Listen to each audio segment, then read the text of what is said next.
ભગવાન ક્યાં છે? પહેલો પ્રશ્ન આપણને આ થાય કે ભગવાન ક્યાં છે? તમને કોઈ આવીને એમ પૂછે કે ભગવાન ક્યાં દેખાય છે તમને, શું જવાબ આપીશું આપણે? કોઈ દ્વારિકા બતાવશે, કોઈ ડાકોર બતાવશે, કોઈ ચિત્રજી બતાવશે, કોઈ મંદિર બતાવશે, કોઈ ગોખલો બતાવશે. કોઈ એમ કહેશે કે ભગવાન વ્રજમાં છે, ગોકુળમાં છે, મથુરામાં છે.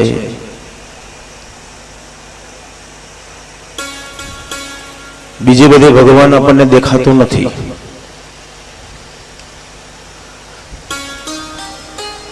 પણ 7 વર્ષના પ્રહલાદને જ્યારે પૂછવામાં આવ્યું કે તારો ભગવાન ક્યાં છે, ત્યારે 7 વર્ષનો પ્રહલાદ બોલ્યો છે, પિતાજી મારો ભગવાન ક્યાં નથી એ તો મને કહો.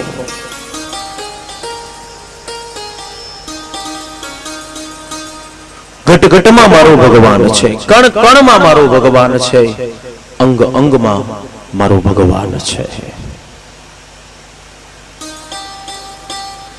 જલે વિષ્ણુ સ્થલે વિષ્ણુ વિષ્ણુ સર્વમયમ જગત.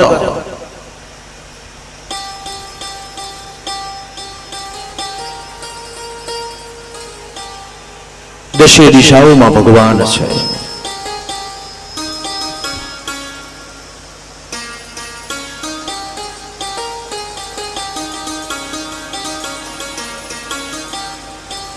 અને પ્રહલાદને જ્યારે પડકાર ફેંક્યો, તારો ભગવાન જો દશે દિશાઓમાં હોય તો થાંભલામાં દેખાય છે.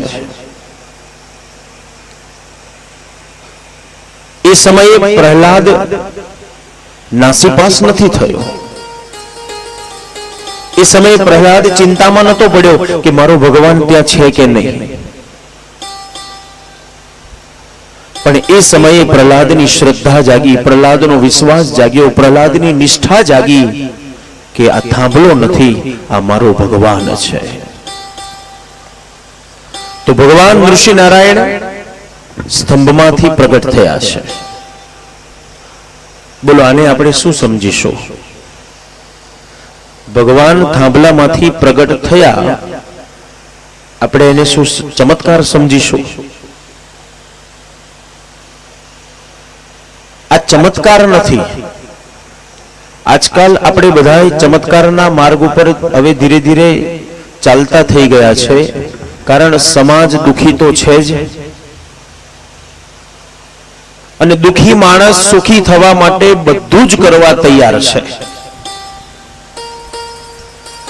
10 જણા અલગ અલગ 10 રસ્તા બતાવે તો દુખી વ્યક્તિ એ 10 માર્ગ અપનાવવા તૈયાર છે, કારણ એને જલ્દી જેમ બને એમ જલ્દી સુખી થવું છે.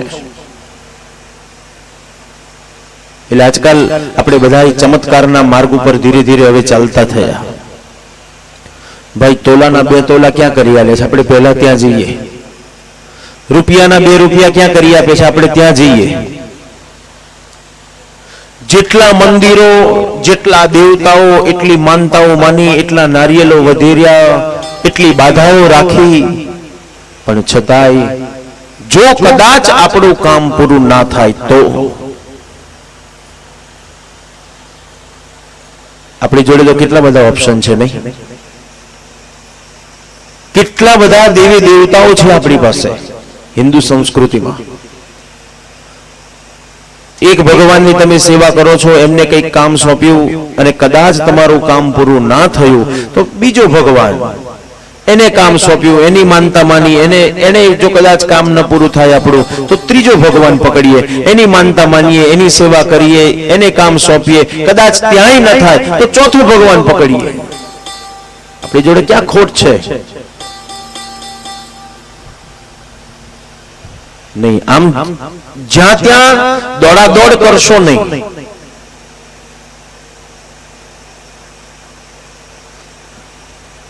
જ્યાં ત્યાં ભટક્યા કરશો નહીં, દોડાદોડ કરશો નહીં. શહેરમાં એક શેરીમાંથી બીજી શેરીમાં, બીજી શેરીમાંથી ત્રીજી શેરીમાં કૂતરા દોડા દોડ કરતા હોય એક રોટલી ખાવા માટે. એ શહેરમાં શેરીએ શેરીએ, સોસાયટીએ સોસાયટીએ દોડનારા કૂતરા ક્યારેય ધરાતા નથી.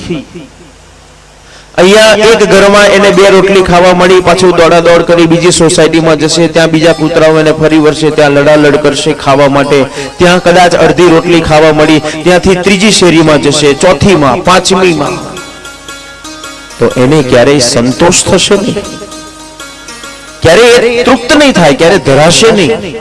એ ભૂખ્યો ને ભૂખ્યો જ રહેશે.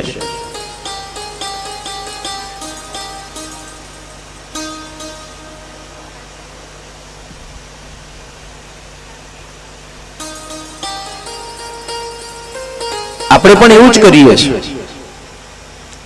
એક ભગવાનની તમે સેવા કરો છો અને કદાચ જો તમારું કોઈ કામ ભગવાન પૂરું ના કરે, તમારી ઈચ્છા કદાચ જો પૂરી કોઈ એક ના કરે, તો આપણને ભગવાન પ્રત્યે કેવો દ્વેષ જાગે છે,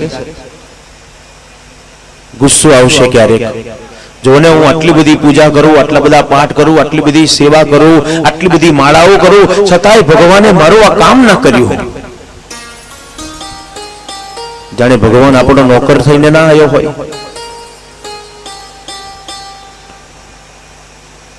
પછી તો એટલો બધો ગુસ્સો આવે કે આપણે માળા બંધ કરી દઈએ, સેવા બંધ કરી દઈએ, પાઠ બંધ કરી દઈએ, બીજા ભગવાનને પછી પાછા આપણે યાદ કરતા થઈ જઈએ. નહીં, જે ભગવાનની તમે સેવા કરો છો, જે ભગવાનનું સ્મરણ તમે અત્યાર સુધી કરતા આયા છો, બસ એ ભગવાનમાં તમે દ્રઢ ભરોસો રાખો, દ્રઢ વિશ્વાસ રાખો કે મારો ભગવાન મારી વાતને સાંભળે છે, મારો ભગવાન મારું અહિત થવા દેનારો નથી, મારો ભગવાન મારું સારું જ કરનારો છે.